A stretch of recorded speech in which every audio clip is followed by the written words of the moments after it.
So, how is it possible that saying the exact same words can lead to two completely different meanings? Today, we're going to explore a really subtle but incredibly powerful communication trap, one that can turn a simple question into a full-blown confession. And honestly, it's something we all fall for. Okay, just imagine this for a second. You're sitting in a courtroom, and you hear this statement read out loud as a key piece of evidence. It sounds pretty definitive, doesn't it? I mean, that's an open and shut confession if I've ever heard one. But what if that's not the whole story? What if those exact same words could actually mean the complete opposite of a confession? Yeah, let's unpack that little puzzle. To figure this out, we're going to look at a classic piece of evidence from the film My Cousin Vinny. The main character, Bill, is in some serious hot water. He's being interrogated by the police for a murder that he swears he had nothing to do with. So, fast forward to the trial. The police officer gets on the witness stand and reads from his notes. He tells the entire court that Bill confessed, stating it plain and simple, "I shot the clerk." Now, to everyone listening in that room, it sounds like a direct admission of guilt. Case closed, right? Well, here is the crucial twist.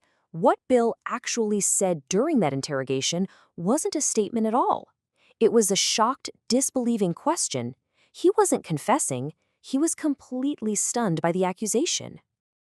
Now, this kind of dramatic misinterpretation isn't just some clever Hollywood plot point. It's a real, well-documented logical error, and it has a formal name. And understanding it is the key to seeing how this whole mess was even possible in the first place. This, my friends, is the accent fallacy. Sometimes it's also called the fallacy of prosody, if you want to get technical. It's what happens when the whole meaning of a sentence just flips on its head.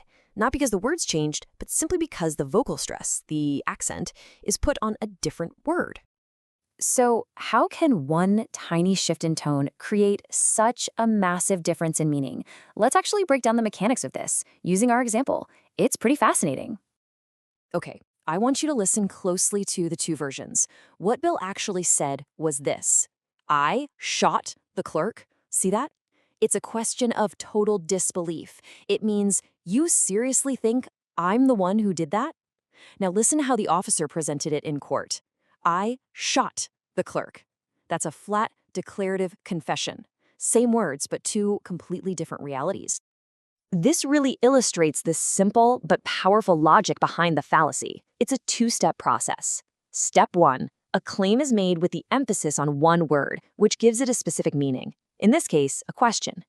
Step 2, that exact same claim is then interpreted, but the emphasis gets moved to a different word, and boom, you've created a totally new meaning, a confession. So you have to wonder, why does this happen? Was the officer just deliberately twisting Bill's words? Well, the film suggests it's something a lot more subtle, something rooted in the psychology of how we hear what we expect to hear.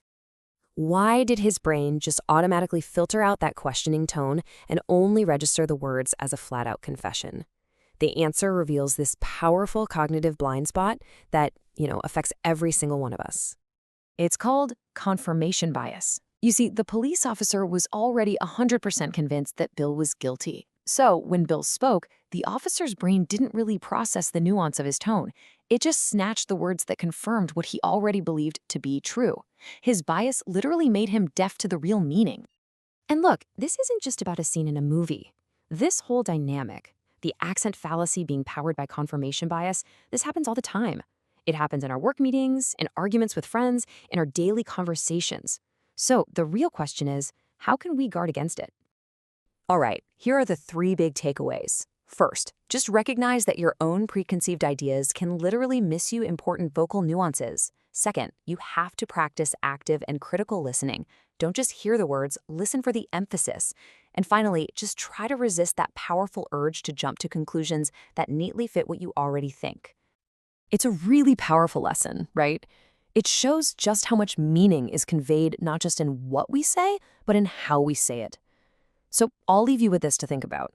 What meaning might you have missed, or what misunderstanding might you have caused, all because of one simple, misplaced accent?